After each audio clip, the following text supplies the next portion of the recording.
Bonjour à chacun et à tous. Mesdames, Messieurs, bienvenue dans Semaine à la loupe, le rendez-vous hebdomadaire de décryptage et d'analyse des sujets ayant marqué l'actualité le long de la semaine. Aujourd'hui, nous sommes au samedi 9 mars de l'an 2024. Ce matin, nous analysons des sujets d'ordre local et national. D'abord, la descente à Malanville d'une équipe nigérienne mardi dernier, conduite par le préfet de Gaïa. Cette visite se voulait celle qui balisait le terrain à une mission des officiels de Niamey. Beaucoup nourrissaient d'espoir, l'espoir de voir l'imminence de la rouverture des frontières entre le Bénin et le Niger. Mais au finish, la mission n'est pas venue à Malanville. Les frontières maintenues fermées et en tout cas, le pont sur le fleuve Niger reste bloqué. Les espoirs sont-ils évaporés? Les espoirs se sont-ils évaporés? Que dire? Le décryptage des débatteurs à suivre.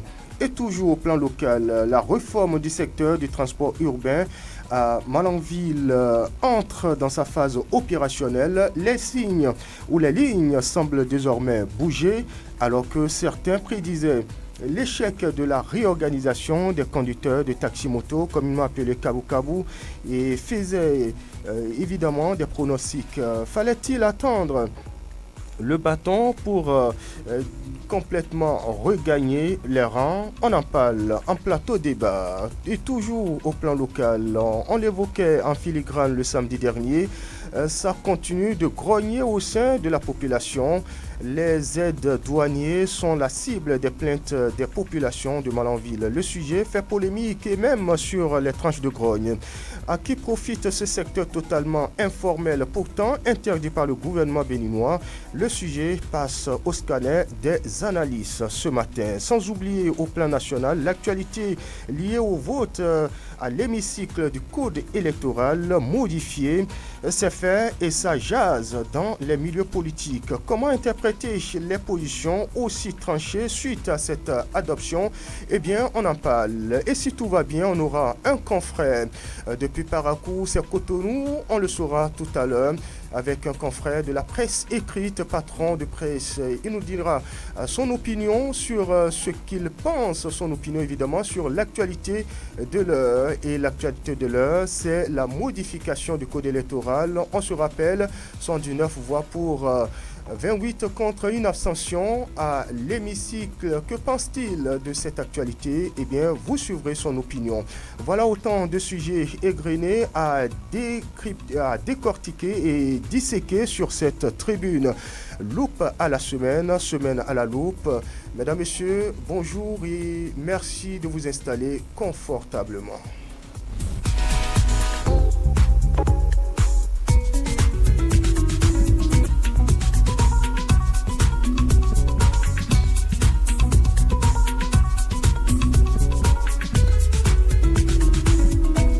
Retour en studio, Bruno Gaclé, bonjour. Bonjour, le commandant Routio. Pierre Tapovo, bonjour. Bonjour, le commandant Routio. Oui, ce matin, nous allons analyser les sujets qui ont marqué l'actualité le long de la semaine. D'abord, la descente à Malanville d'une équipe nigérienne mardi dernier. Et oui, cette équipe conduite par le préfet de Gaïa, elle se voulait celle qui balisait le terrain à une mission des officiels prévue pour jeudi passé. Beaucoup nourrissaient d'espoir de voir l'imminence de la rouverture dans les heures qui suivaient, la rouverture des frontières entre le Bénin et le Niger. Mais à l'arrivée, la situation semble ne pas changer. Pierre Tapovo. Ah oui, le commandant Routio.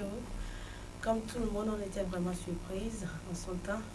Après l'arrivée du capitaine Bouraï Masséini et le préfet du département du Gaïa, en terre béninoise ici, pratiquement à Malanville, c'était vraiment une surprise, mais une surprise qui nourrissait vraiment l'espoir en plusieurs personnes.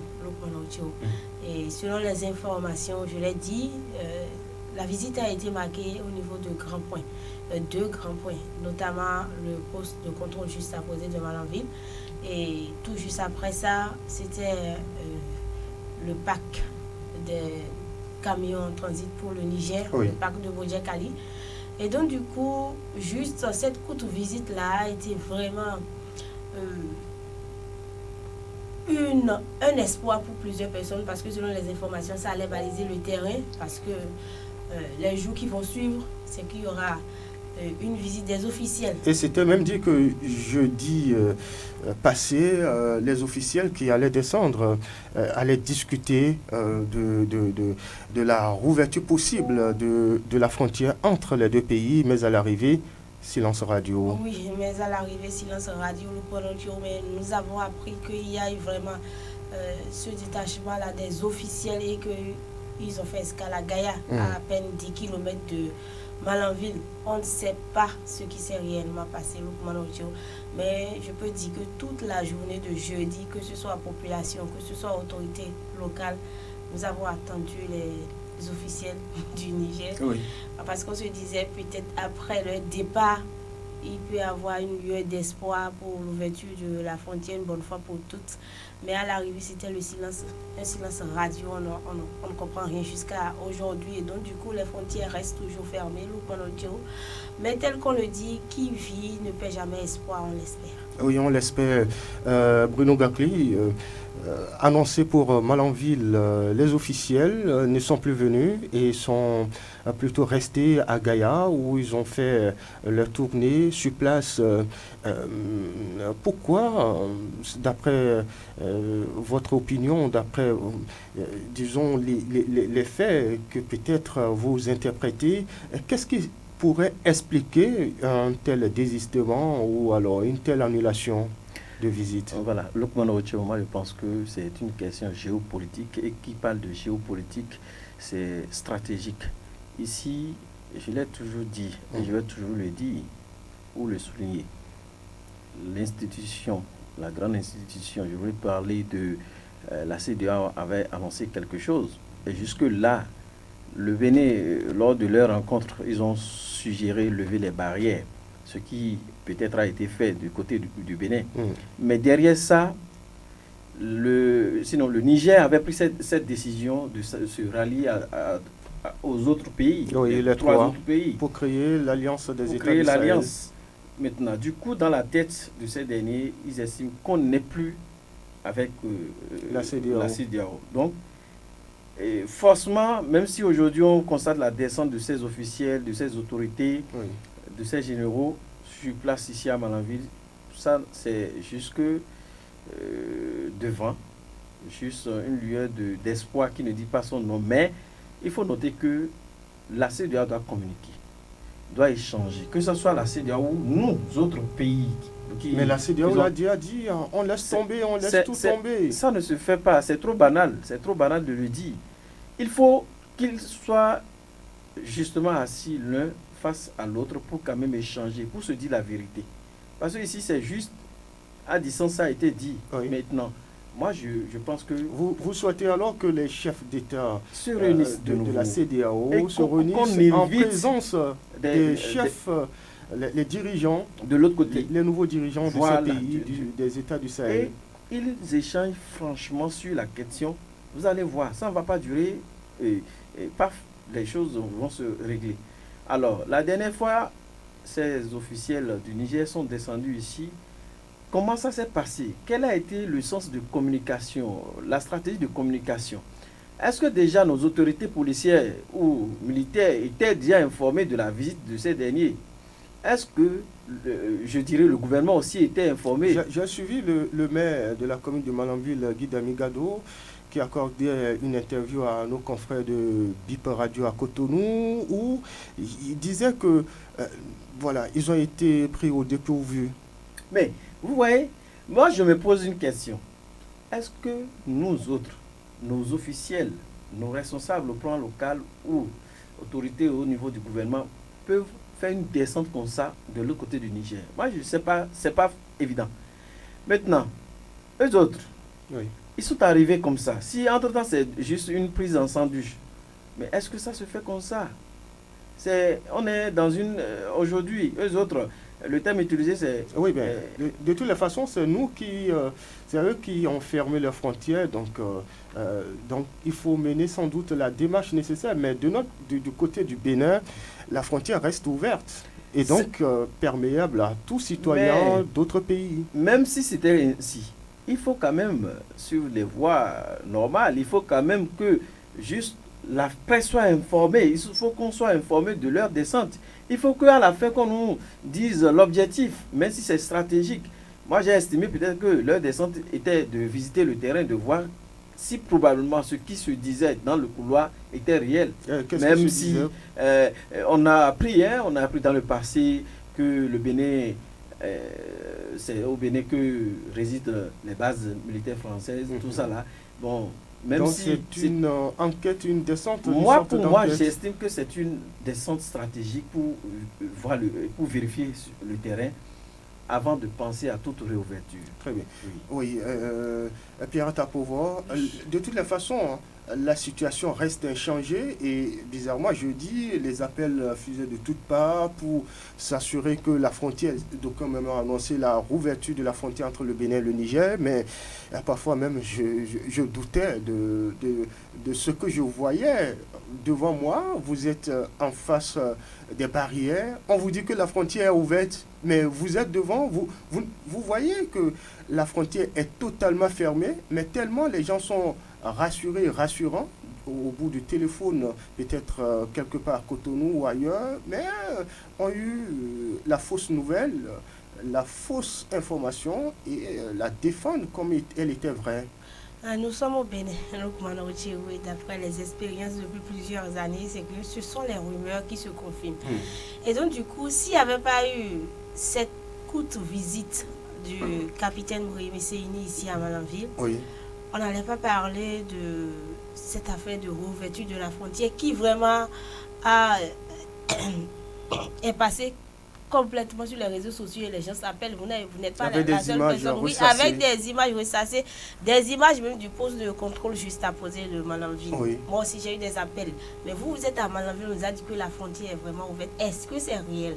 Nous sommes allés sur le terrain, nous sommes en face. Les gens se demandent s'il y a eu la visite des autorités nigériennes, je parle du préfet du département de Gaya, par où il est passé. Donc du coup on se dit, forcément il y a ouverture de la frontière, c'est pourquoi l'autorité est arrivée. Non, c'est toujours fermé, mais c'est vraiment dommage pour tous ceux qui ventilent au niveau des réseaux sociaux que la frontière est vraiment ouverte. Il faut vraiment qu'ils viennent à la source, oui, à la source, sur le terrain. À la source, il ne suffit pas de rester là-bas.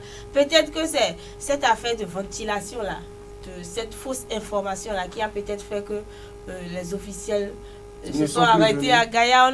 On ne saurait le dire, mais c'est bien possible. Donc du coup, tout porte à croire que nous sommes vraiment pressés. Les gens sont vraiment pressés et ils ont raison parce que ça a trop duré dans le temps. On parle banalement de 7 mois déjà, 7 mois plus des jours, et nous sommes à l'approche du mois de Ramadan. Moi je dis une chose, je l'ai dit, on a souhaité, le peuple, les deux côtés, parce que quoi qu'on dise, les autorités ne souffrent pas de cette fermeture de la frontière. Absolument, de part et d'autre. De part et d'autre. Ce sont les populations à la base, les pauvres populations qui souffrent. Donc du coup, des deux côtés, on souhaite vivement la réouverture de la frontière avant le début du jeûne musulman. Et selon nos informations, je pense que ça doit être le lundi. Et donc nous sommes à moins de 48 heures. C'est vraiment dommage qu'on ne prenne pas en compte les appels des populations, la souffrance des populations, le désir des populations. Moi je pense, c'est vrai, si aujourd'hui vous êtes en position de force et que vous ne voulez pas entendre raison, n'oubliez pas que demain quelqu'un également peut être en position de force et vous serez en position de faiblesse. Il faut forcément regarder à l'avenir, on ne sait jamais ce qui va se passer demain. Je ne suis pas totalement d'accord avec les arguments de Pierrette. Dit parfois il faut regarder dedans. Non, ici il s'agit, vous savez, je me suis amusé à poser cette question à certains citoyens. Si vous étiez autorité nigérienne et que cette situation vous arrive, est-ce que vous allez ouvrir? On me dit non, parce que à tout moment on peut nous déstabiliser. Il y a cette question de déstabilisation qui ne dit pas son nom, qui est encore dans les esprits, mais on fait l'effort de ne pas montrer que c'est ça. Ici il s'agit de, à tout moment, bon, ils peuvent ouvrir, ils ouvrent, le trafic, tout continue normalement. Et après des mois, on vient vous déstabiliser, vous ennuyer. Vous voyez la portée de la chose. Donc, en tout cas pour cette idée, je pense que les gens, ils sont en train toujours d'avoir une crainte qui ne dit pas son nom, d'être dans leur position. Et avant qu'on ne parle de réouverture, il va falloir qu'on analyse aussi cette situation de... Nous ne sommes plus au sein de la CEDEAO, nous sommes désormais un pays où nous sommes 3. Si on finit de parler de cette situation, je pense que les choses pouvaient rentrer dans l'ordre. Et s'ils se voient dans une position où on est alliance, nous sommes 3 pays. Nous pensons même dans les tout prochains jours sortir notre monnaie. Vous avez entre-temps fermé, nous avons aussi fermé pour situation de choses. Oui. Est-il encore possible qu'un État a évolué en autarcie? Non, c'est une question de stratégie. C'est une question de volonté personnelle des autorités qui dirigent le pouvoir. Si j'ai derrière moi des personnes qui me soutiennent dans l'ombre, et je sais que quoi qu'il arrive, même si je tombais, ils pourront me relever. Je pense qu'on fonce droit dans ces bottes. Vous voyez, vous, des mains invisibles de soutien. Des mains invisibles de l'autre côté de soutien. Aujourd'hui, le Niger ne peut pas quand même. Par exemple, il y a, je veux parler du pays de Poutine, qui est derrière, qui soutient. Je dis une chose, les Africains, on doit changer de paradigme, on doit changer de mentalité. Si aujourd'hui, on était en train de dire, oui, la France, partez, on ne veut plus, vous êtes notre pays, le pays colonisateur, on est fatigué de vous, etc. pour plusieurs raisons, c'est bon. Maintenant, l'autre pays qu'on accepte, et si demain, il continue par peut-être piller, par faire ce qu'on a toujours reproché à Pierre, et que Paul en fasse autant. Alors, on va les rejeter maintenant et tendre notre main à quel pays? Donc, les pays africains doivent quand même entrer en eux pour dire attention, est-ce qu'il n'est pas temps que les pays africains puissent prendre leur destin en main? On a les ressources.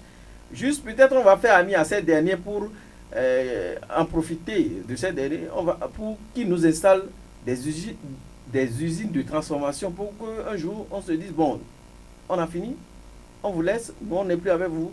Nous prenons désormais nos destins en main. Mais chaque fois, c'est un retour pédalage qui ne dit pas son nom. Et un éternel recommencement. Et vivement, en tout cas... pour finir très rapidement, j'ai écouté l'argumentaire de Bruno Gaclé. Mais quand vous êtes dirigeant d'un peuple, il ne suffit pas de regarder forcément votre intérêt. Je le dis toujours et je vais le répéter. Non, c'est pas une question d'intérêt. Si les autorités, ceux qui dirigent aujourd'hui le Niger sont là, c'est qu'il y a une situation qu'ils ont refusée. C'est pourquoi ils ont renversé le président qui était là. Et donc, du coup, ils devaient œuvrer pour le bonheur du peuple. Parce qu'ils sont là pour la population. Sans population, il n'y a pas de président. Disons-nous la vérité. D'accord. On ne veut pas ouvrir la frontière parce qu'on a crainte que ça, que tout ce qu'on veut aujourd'hui. Mais n'oublie, oui, je viens des supplications. Non, je prends l'exemple que Bruno a donné. Oui, c'est l'exemple que Bruno Gaclé a donné, c'est de ça que je parle, Et donc, du coup, ventre affamé, n'oublions pas, n'a point d'oreille. Si aujourd'hui vous estimez que parce que vous avez une crainte que si la frontière béninoise de votre côté est ouverte, c'est qu'il y aura tout ça, la déstabilisation, tout ça là. N'oubliez pas, même le peuple affamé, je peux se soulever contre vous et vous déstabiliser. Donc du coup, ne pas forcément regarder ça au-delà de tout. Je le dis, tout finit toujours par finir. Et donc du coup, ne regardons pas trop ça. Si déjà il y a une main tendue, laissons tomber les choses. Quoi qu'on dise, l'eau qui se chauffe à un moment donné doit se refroidir. Ah oui. Mais c'est pas pour dire que les autorités de l'autre côté ne tendent pas la main. Je ne supporte pas. Juste que c'est des analyses. Juste que nous sommes en train d'analyser, de suppléter dans l'esprit. Attention, c'est une question géopolitique et stratégique. Quand vous faites erreur, c'est que votre position sera effacée au détriment de l'autre.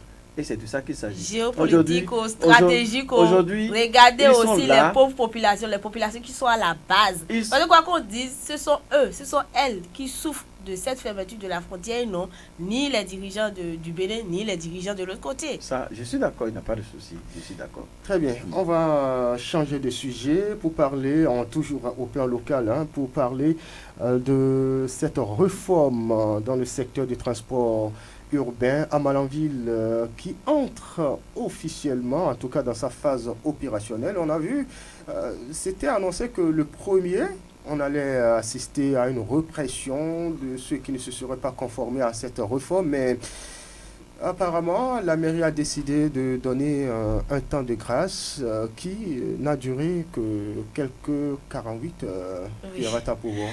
Lukman Ocho, je ne sais pas si je dirais bravo à Malanville, à la commune de Malanville, Oui. ou à la mairie de Malanville, ou aux autorités de la commune de Malanville. Qui visiblement surprend. Oui, ou je dirais bravo à ces conducteurs de taxi moto qui, vraiment une grande majorité, a compris qu'il fallait vraiment qu'ils se mettent dans les rangs. Lukman Ocho. Oui, on l'a dit, on l'a décrypté ici. Aucune décision de la mairie n'est prise souvent au sérieux selon nos expériences que nous avons vécues au moins pendant 12 mois et plus. Et donc du coup, 1er mars, ça n'a pas marché. On s'est demandé peut-être qu'est-ce qui ne va pas, 2, 3. Mais visiblement le 4, on a remarqué qu'il y avait eu une répression sur le terrain. Le secrétaire exécutif l'a dit. Tout juste après la répression, dans la même journée, ils ont enregistré plus de 100 conducteurs. N'est-ce pas surprenant? Ça voudra dire, Lukman Ocho, oui. Si dans une journée, 100 personnes viennent payer les 15 000 francs, ce n'est pas que c'est après la répression, ils ont couru pour chercher les 15 000 francs, non. Ils avaient l'argent. Mais on se dit, on hésite.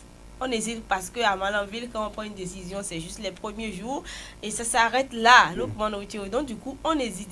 Mais le souci ici, c'est qu'il n'y a pas eu une entente entre tous les cabo-cabo. Parce que quand vous prenez une décision, il y a déjà une seule personne. Du moment où il y a déjà une seule personne qui a payé, c'est que c'est fini.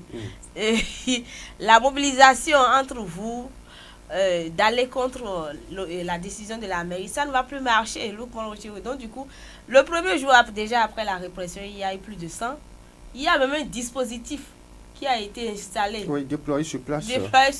Pour enregistrer ceux qui voudraient se conformer. Alors que depuis toute la période où on a parlé de venez, des communiqués par-ci dans toutes les langues, des sensibilisations, des descentes, des rencontres avec les syndicats, il n'y avait pas de dispositif. Mais le bureau était là. Et donc, du coup, c'est l'affluence qui a fait aujourd'hui qu'on était obligé de déployer, de mettre en place ce dispositif pour les enregistrer. Oui. Donc moi je dis vraiment bravo aux autorités, bravo également à ces cabo-cabo-là qui sont vraiment sortis massivement pour aller se mettre dans les rangs. Ah, c'est sûr qu'à la date d'aujourd'hui, on aurait un nombre important, oui, on aurait un nombre important. De conducteurs enregistrés. Bruno Gakli, vous avez toujours défendu que la fermeté est gage de réussite d'une réforme. Visiblement, c'est ce qui est en train de payer. Oui, c'est ce qui est en train de payer.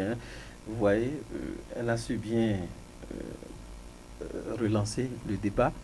C'est une première, un an passé à Malanville, une première où on voit une réforme prendre corps, le respect de l'autorité. Je pense, ma foi, que c'est très important. Moi, je n'avais plus foi.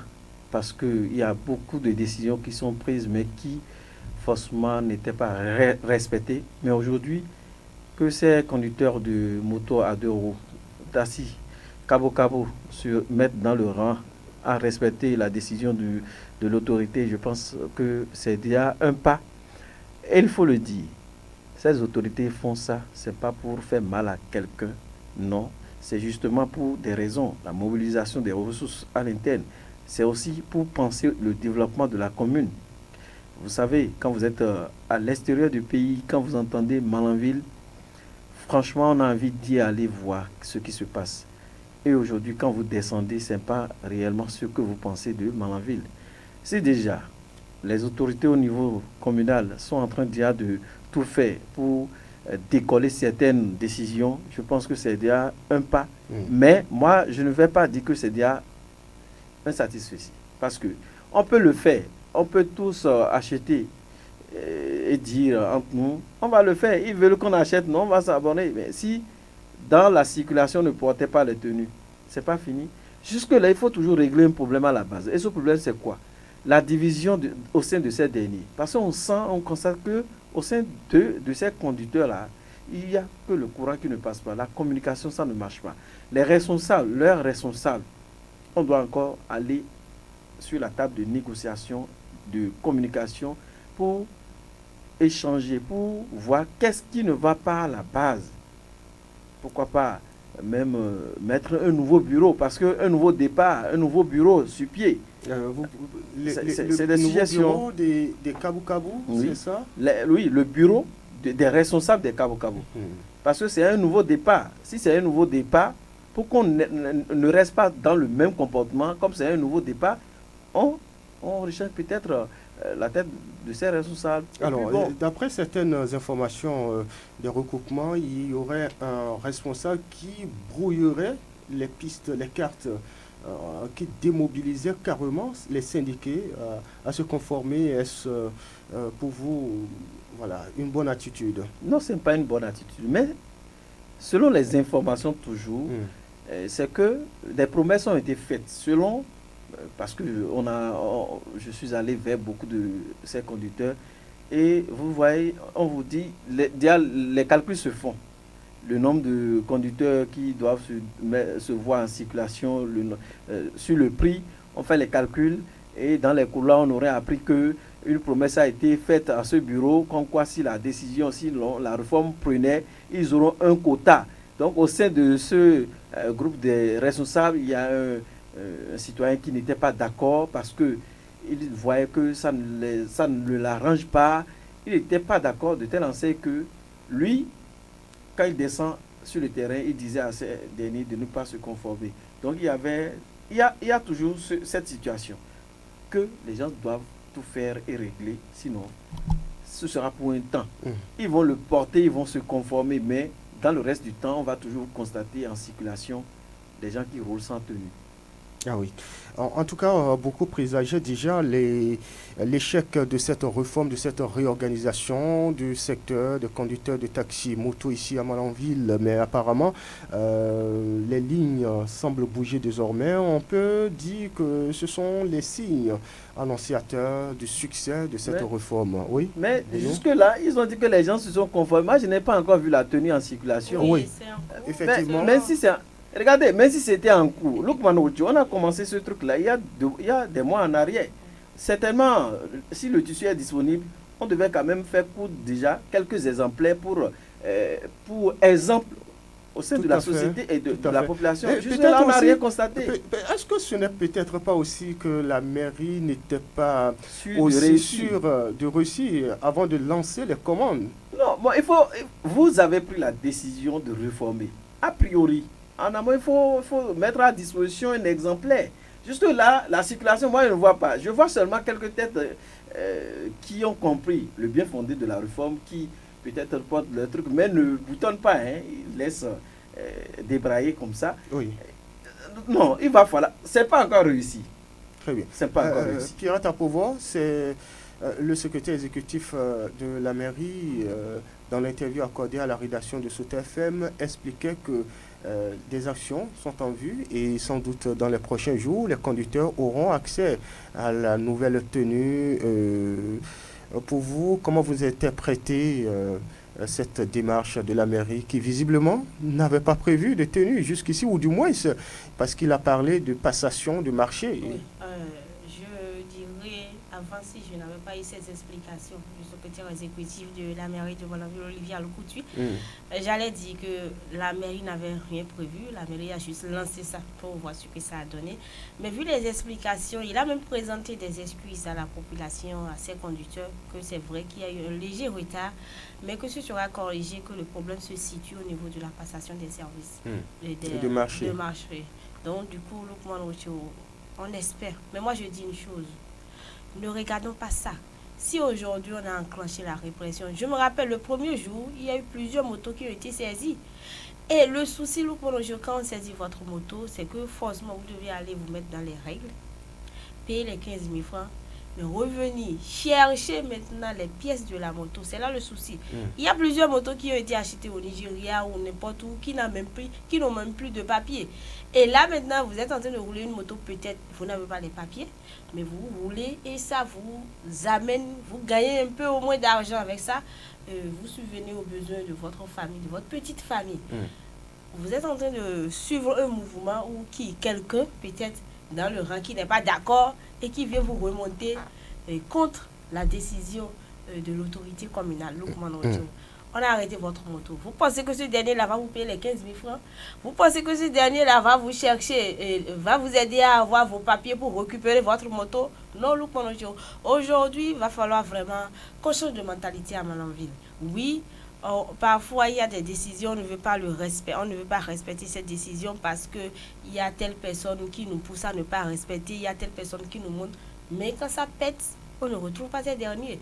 Donc aujourd'hui, il va falloir vraiment qu'on change de mentalité, qu'on se dise chacun pour soi, surtout quand il s'agit d'une décision globale. Vous avez vu dans le rang de l'éducation, la grève, ça n'a pas marché, ça a pris dans d'autres localités. Mais au nord, pratiquement, ça n'a pas pris. Si aujourd'hui, parce qu'avant ça, à quelques jours, le ministre a demandé la liste des personnes qui ont... Des grévistes. Si aujourd'hui, il y a une décision, une sanction qui est sortie, c'est vrai, la fédération va défendre, va sortir pour crier, pour dire non. Mais pendant ce temps, les grévistes, le mois qui viendra, peut-être qu'ils n'auront pas de salaire. Aujourd'hui, il faut vraiment qu'on se dise, c'est vrai, on est un groupe, il faut vraiment qu'on revendique, mais au-delà de tout, regardons derrière nous, le lot, la charge qui est derrière. Bruno Gakli, il faut alors prévoir aussi la qualité, une bonne qualité au tissu qui sera confectionné pour les kabou-kabou. C'est important parce que dans certaines villes, on a vu où le tissu est sorti, on avait estimé de loin que c'était de bonne qualité, mais du coup, avec le temps, on a vu que ça a été délavé par le soleil. Oui. Et c'est regrettable. Oui, pour être précis, on a vu, c'est la réforme conduite par Charles Toko, l'ancien maire de Parakou, et Judy Kayoundin qui pilotait cette réforme, ce projet de nouveau tissu à Parakou. Et ça n'avait pas marché. Il n'y a que les responsables, les syndicats qui jouent leur rôle tapis dans l'ombre. On était allé jusqu'à suggérer que c'était simple. Il y a 3 arrondissements. On laisse le soin au chef d'arrondissement à jouer ce rôle-là. Chaque arrondissement a sa base, a un bureau, et puis c'est simple. Mais il y avait plus de 14 syndicats. Et ça embrouillait tout.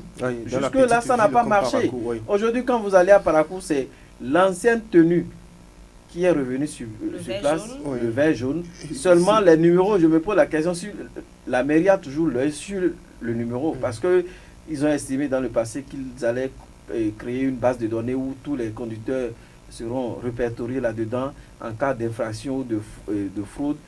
Tout de suite, on arrive à répertorier ces données. Mais est-ce que ça suit? Donc, la mairie doit veiller à ce comportement. On sort un tissu de qualité. Ce tissu de qualité permettra à ce que ces derniers roulent ou l'utilisent pendant des mois, pendant des années, pourquoi pas. Oui. Et moi, j'aurais pu souhaiter, au-delà du tissu déjà cousu, qu'on ait un supplémentaire pour permettre à ce dernier, lorsque l'autre va faner, qu'il ait l'opportunité de prendre le deuxième.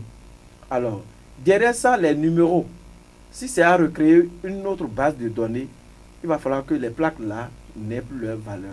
Parce que ici, les conducteurs ont dit que c'est les plaques qui ont de valeur. On a aussi constaté ce comportement-là. On achète une nouvelle moto, on va l'ensacher encore. Bon, je ne sais pas. Chaque localité a ses réalités, je ne sais pas. Oui. Quelque part ailleurs, quand vous allez le faire, c'est qu'on va vous êtes un extra bizarre, un extraterrestre. Vous sortez de l'ordinaire. Mais malheureusement, ici, nous, on est bien pétris dedans. Je prends ma nouvelle moto, tout de suite, je vais encore l'ensacher. Et malgré ça, je roule. Et puis, bon, je ne sais pas. C'est des réalités qu'on vit. Il faut que la mairie repense la réforme. Les tissus doivent être de qualité. On crée la base de données. le bureau, si c'est un seul syndicat qui doit avoir à Malanville, il faut que ce bureau soit bien structuré, Oui. des têtes bien pensantes qui ont des tests, qui respectent leurs tests, et etc. Oui. Pierre Tapovo. Oui, très rapidement par rapport à la qualité du tissu. Oui. Oui, Luc Monojo, vous voyez, et quand vous êtes un conducteur de taxi moto, c'est supposé que vous sortez de la maison le matin. Oui. C'est parti peut-être pour toute la journée. Le nombre de clients que vous allez prendre, Luc Monojo, si c'est des bagages, ça voudra dire que la chemise dans la soirée, c'est que forcément la chemise doit être lavée. Et si vous devez travailler 7 jours sur 7, c'est que chaque soir, vous devez laver une chemise. Mais quand on sait que chaque fois, le tissu va dans l'eau, rapidement, ça va se déteindre. Est-ce que l'uniforme, il est prévu 2 pour chaque conducteur? On ne sait pas jusqu'à présent. Le tissu qu'on va leur donner, est-ce que ça va leur permettre d'avoir 2 uniformes? On ne sait pas. Donc, il va falloir vraiment que la qualité... Peut-être aussi à chaque conducteur de s'organiser. Si vous voulez 2 tenues, eh bien, vous déboursez pour 2 tissus. Oui. Là, ça fait encore d'autres choses. Oui, mon inquiétude dans cette réforme, c'est Malanville, la ville de Malanville, ou du moins la commune de Malanville est vaste, ne se limite pas à l'arrondissement central. Il y a, je crois, 5 arrondissements.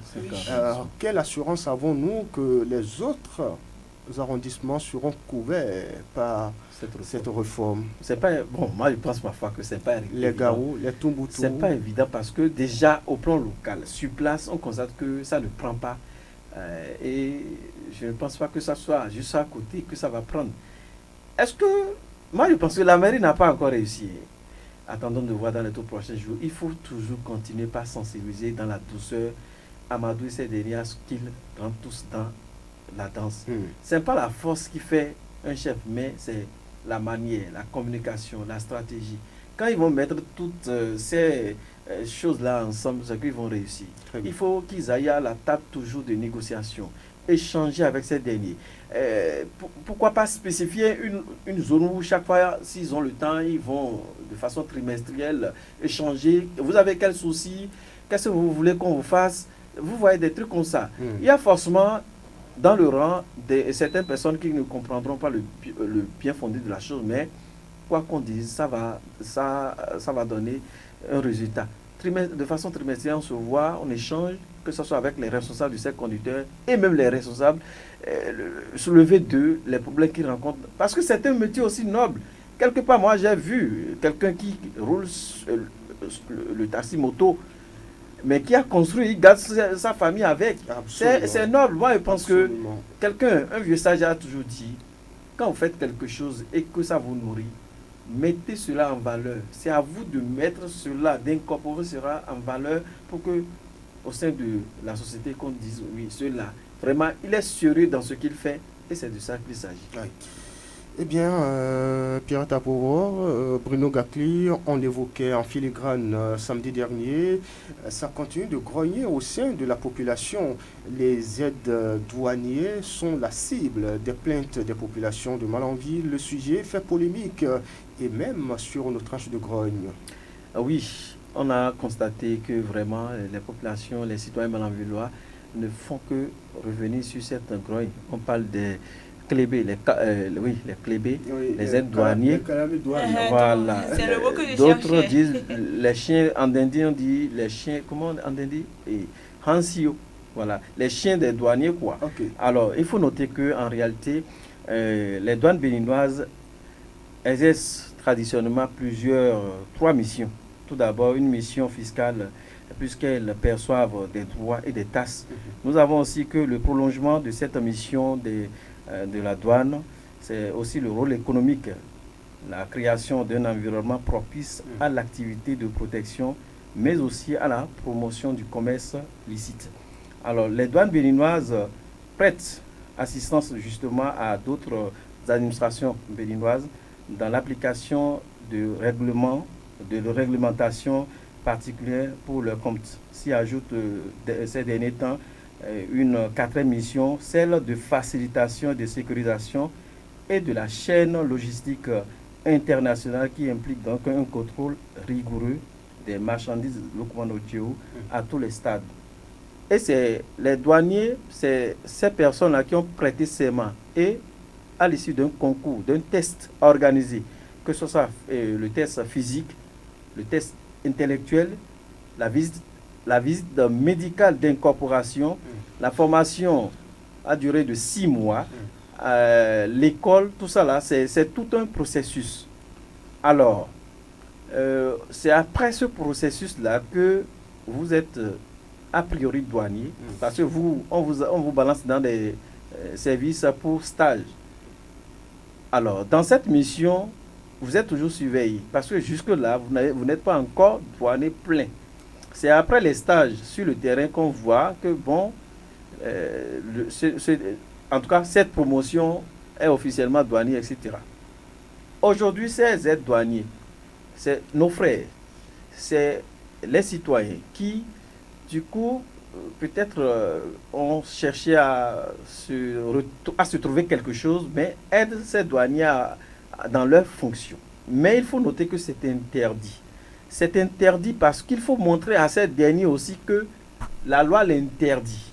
Le douanier a prêté serment. Il a été à un test. Il a été soumis à un test et il est admis. Il a prêté serment. Vous autres, vous n'êtes qu'un aide. Il faut que les prérogatives soient limitées.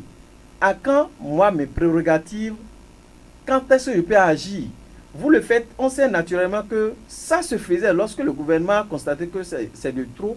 Les populations sont grugées, les populations sont taquinées. Ces derniers, quand ils vont même dans les lieux publics, dans les marchés où ils rencontrent les commerçants avec qui ils ont langue, ces commerçants les appellent les chefs. Vous êtes chef en quoi et comment? Est-ce que vous avez passé le test?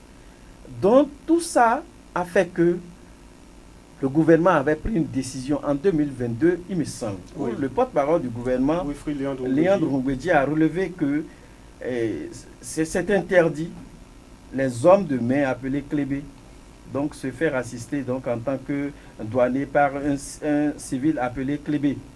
Il est interdit au Bénin. Donc, le fonctionnaire de la douane qui s'attache les services d'un clébé peut encourir des sanctions administratives. Lors d'une rencontre avec les journalistes, bon, c'était le vendredi 16 septembre 2022, le porte-parole du gouvernement est revenu donc, et a rappelé à ces fonctionnaires d'État. C'est suite à la question d'un journaliste qui, sur le profil de cette personne-là. Oui. Donc, Lukman Otjeo, les douaniers, nous ne sommes contre personne, que ce soit nos frères appelés clébés, personne. Parce que là où le cabri est attaché, comme on le dit traditionnellement, c'est là où le cabri broute. Moi, je suis contre personne, nous ne sommes pas du tout contre personne, mais juste on rappelle à nos frères que c'est interdit. Lorsque vous le faites, il faut le faire caché. Moi, j'ai eu la chance, j'étais en direction de Cotonou pour Malanville. Oui. J'étais en train de vouloir faire une investigation journalistique. Déjà, quand on vient, quand nous nous arrêtons à un poste de douanier, j'enclenche tout ce qui se fait, j'écris. Bon, il y a des secrets, on ne va pas dire ça ici. Oui. Donc, j'étais en position de reporter, mais le chauffeur ne savait pas aussi. Les aides douaniers venaient, où tu as quoi là? Non, descends. Soit si vous avez quelque chose en même temps, vous glissez. Le chauffeur, vous glissez pour que le douanier ne sente pas. Pendant ce temps, le douanier est tout peinard. Pendant ce temps, le douanier est bien vautré dans son véhicule. Oui. Quelque part, à l'ombre. Vous voyez, c'est risqué. Parfois même, il dort correctement, comme s'il était chez lui. Et le clébé devient douanier. On l'appelle chef. Quand vous branchez, il gronde même sur vous. J'étais dans le véhicule, je vois tout. Ah oui. Il y avait il y a des trucs qu'on ne va pas tout dire ici. Tout donc, ça voudra dire que c'est pas bon. Quand vous voulez faire quelque chose de façon illicite, cachez-vous et faites-le. Ils sont forts. Vous voyez, le disent même qu'ils sont forts que les douaniers. Ils sont forts plus que les douaniers. En toute franchise. Vous voyez, c'est du laisser-aller. À qui la faute dans tout ça? À qui la faute? À l'État, oui, qui prend les décisions, qui ne suit pas ces décisions. Ça, parce que vous savez, dans un pays sérieux ou dans un pays comme le nôtre, oui, les fusils les instruments de l'armée peuvent transiter par là. Un chauffeur qui met les bombes, qui met des fusils, le clébé vient, il dit, bon, je n'ai que des sacs de tubercules, mais il lui glisse l'argent. Est-ce que Parlant même de ça, Oui. quand la frontière nigérienne était ouverte, on a vu des colis qui quittent ici, mais c'est arrivé à la frontière du Gaïa qu'on dit que ça a été arraisonné, c'est Oui, ça. oui. Et c'était des produits prohibés. On a parlé même des cannabis, de plusieurs choses. C'est maintenant que moi je comprends. Parce que je me dis, mais comment ça a pu transiter par la douane béninoise, on ne le sait pas. Mais si vous êtes là tout peinard et que vous faites confiance en votre clébé, si on lui glisse quelque chose, il va laisser passer. C'est là maintenant qu'ils sont en train de faire le lien. À qui profite tout ce ceci? secteur totalement informel, Oui. pourtant interdit par le gouvernement béninois? Oui. Les responsabilités sont partagées. Ça profite à tout le monde. Ah oui. Ne nous voilons pas la face. Et qui doit sonner la fin de la récréation? Celui qui doit sonner Parce que la ça fin gronde. de la récréation, Bruno Gakri l'a dit. Parfois même des propos menaçants sur... et j'étais obligé de recadrer les choses, d'interrompre certains intervenants sur les tranches de grogne. La décision a été donnée depuis 2022 que c'est interdit. Les forces, je veux parler ainsi des douaniers eux-mêmes, sont-ils, sans le savoir? Ils le savent très bien, Lukman Ocho, mais nous sommes au Bénin. Quand il n'y a pas un suivi derrière une décision, tout le monde sait que la décision, c'est comme si c'est de l'eau jetée derrière le dos d'un canard, Lukman Ocho. J'espère Wilfried Léandre Ngwedi va réagir encore. Oui. Non, on était même à une séance avec le chef, le porte-parole du gouvernement. Moi, je ne voulais pas tout de suite poser cette question au porte-parole du gouvernement. Pour moi aussi, c'est ma manière à moi de protéger mes douaniers sur place. Sinon, en tout cas, c'est pas bon. C'est pas bon. Que chacun joue son rôle, c'est important. On n'est contre personne, que chacun joue son rôle. Allez, on va prendre la direction. Je ne sais pas, c'est Cotonou, c'est Parakou. Patrice Biao, bonjour. Bonjour à tous les auditeurs de ce podcast. Merci d'avoir répondu à notre invitation. Je précise que vous êtes le patron, directeur de publication du journal Éveil Info. Éveil Info, à quand le retour définitif de Éveil Info dans les kiosques?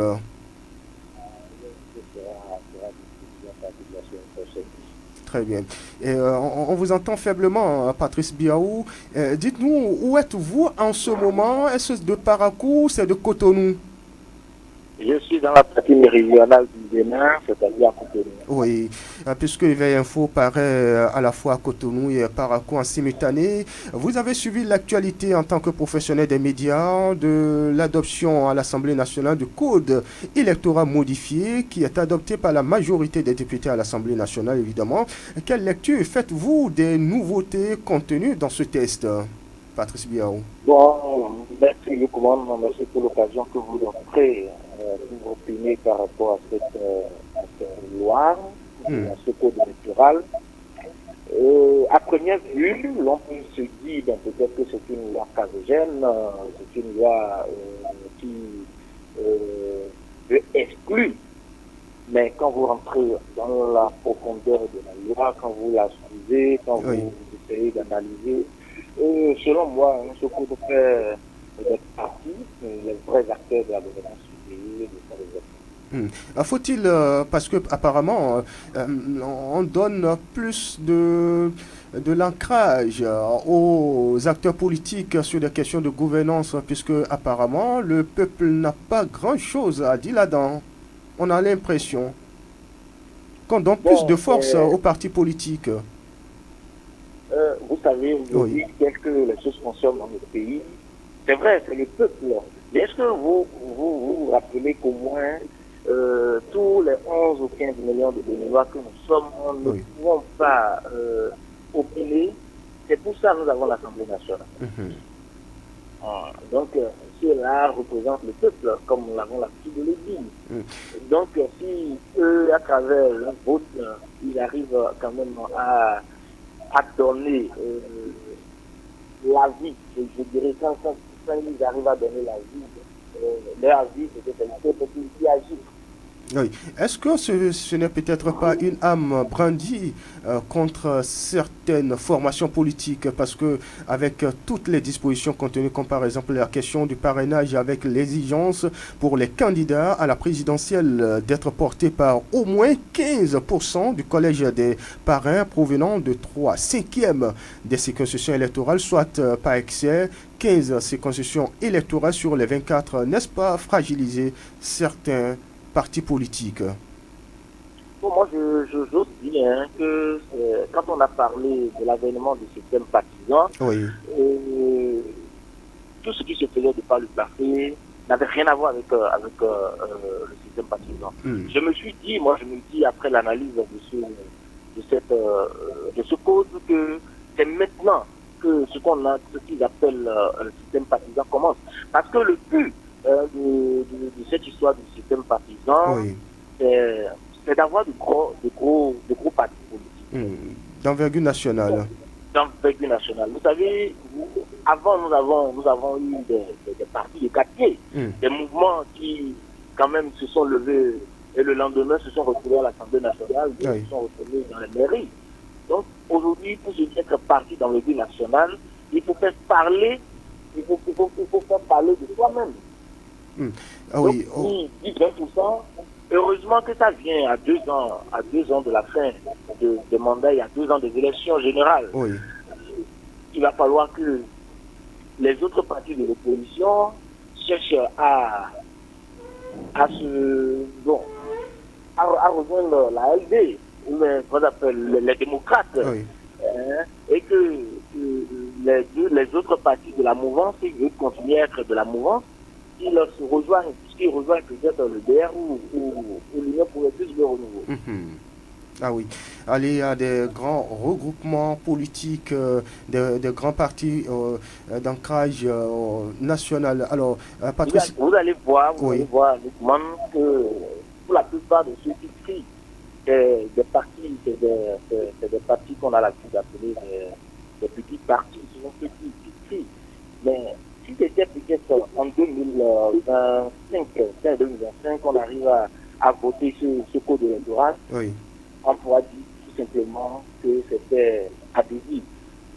Donc, maintenant que c'est 2 ans, je crois que chacun a le temps de retirer son rang. D'accord.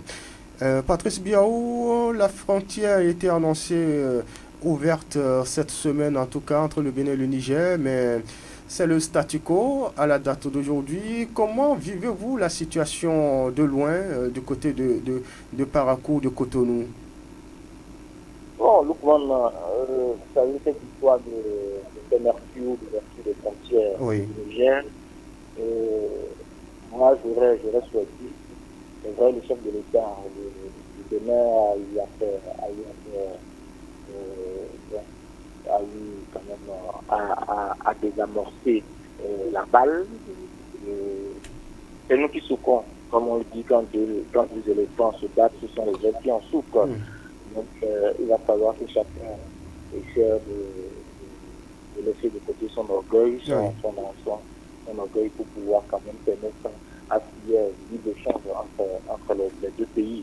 Parce que nous souffrons. Et vous savez, c'est la période même de l'oignon en ce qui concerne le Niger. Et vous savez que ceux qui en raffolent le plus, c'est le Bénin. Ça sent pas mal en ville. Donc, il va falloir que les autorités des deux côtés arrivent à parler le même langage pour qu'au moins nous puissions reprendre cette fraternité qui existait déjà entre les deux pays. Je vous enverrai peut-être un filet d'oignons si entre-temps les situations étaient normales. Merci. Je le reconnais. Merci Patrice Biaou, directeur de publication du journal Éveil Info. Nous vous souhaitons une excellente journée du côté de la zone méridionale du Bénin. Merci. Bonne journée à tous ceux à Manonville et autour. Merci et merci pour la disponibilité surtout. Bruno Gakli, oui, c'est le week-end. On se souhaite un excellent week-end. Y a-t-il de mouvements en vue? Pour le moment, tout est comme ça. Est-ce qu'il n'y a pas un mouvement de week-endisme? Non, pas du tout. Bon, c'est le dernier week-end avant le mois du Ramadan. Ah oui, c'est ça. Donc, il faut échauffer. Ah oui, bon. Sauf que l'échauffement avant d'entrer dans le carême. Sauf que Doko Aboubakari semble un peu brouiller les cartes, puisque avec son chapeau maintenant, son nouveau look vestimentaire, ça m'effraie un peu de demander, mais où est-ce qu'il m'amène après l'émission? C'est normal que les auditeurs n'auront pas l'occasion de le voir. Ah oui, mais je précise que ceux qui ont des smartphones ou alors sont présents sur l'internet peuvent nous suivre via notre page YouTube Sota FM. Tout simplement, vous tapez Sota FM sur la page YouTube Sota FM TV. Désormais, nous émettons en direct sur cette page. On peut retrouver ce débat sur notre page YouTube. On se souhaite une excellente journée, Bruno Gaclé. Oui, vous avez de cartons? Mon carton, pas pour le moment. Pierre est à pouvoir. Juste bonne journée à vous, Lukman Rochio. Ah oui, moi j'ai un carton rouge pour les clébés qui continuent de faire souffrir les commerçants qui se plaignent et qui ne cessent de se plaindre.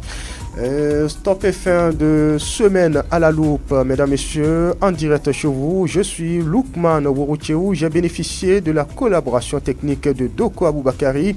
À l'édition, il s'appelle Ousmane Tinoala.